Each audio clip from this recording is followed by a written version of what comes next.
Le groupe étant un acteur majeur de l'économie sociale et solidaire, c'est vrai que c'était assez naturel de pouvoir proposer le dispositif d'arrondi sur salaire aux collaborateurs. On se pose souvent la question, à titre même personnel, voilà, j'aimerais donner, à qui j'aimerais donner, combien, donc on ne sait pas. Et c'est vrai que du coup d'avoir ce dispositif et cet outil à disposition, ça permet quand même de faciliter finalement le don à travers quelque chose d'assez innovant. C'est un projet supplémentaire mais qui s'inscrit totalement dans notre démarche et dans notre politique RSE.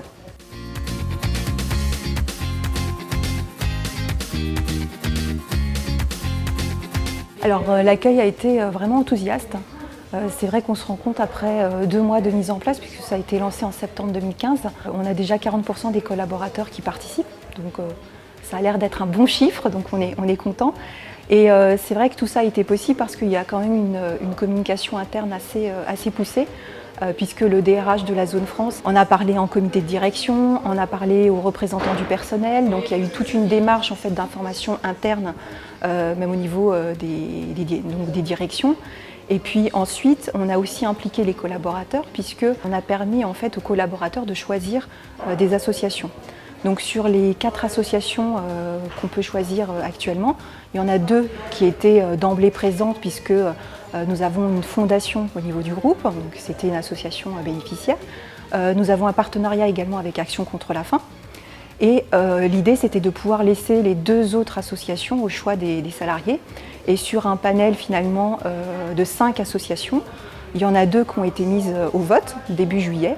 Et c'est vrai que les 2 ont remporté un gros succès. Donc nous avons eu le Rire Médecin et puis Action Enfance. Donc c'est vraiment les 2 associations qui ont été plébiscitées. Du coup, ça a permis en fait aux collaborateurs déjà d'avoir une première information, de s'engager dans un choix. Et ensuite, quand au mois de septembre, il y a eu une communication via distribution de flyers, mails, etc., du coup, les collaborateurs étaient déjà inscrits dans cette démarche et ils n'ont finalement plus qu'à aller sur la plateforme et puis à valider le fait qu'ils fassent ce don sur salaire.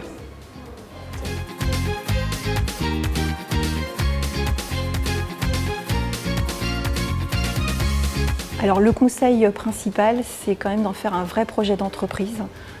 C'est bien évidemment d'embarquer tout le monde dans ce projet, de la direction aux collaborateurs, en impliquant bien sûr les instances représentatives du personnel, d'y croire, parce que finalement on se rend compte qu'avec finalement peu d'investissement humain, on arrive à faire de belles choses et je souhaite ça à toutes les entreprises.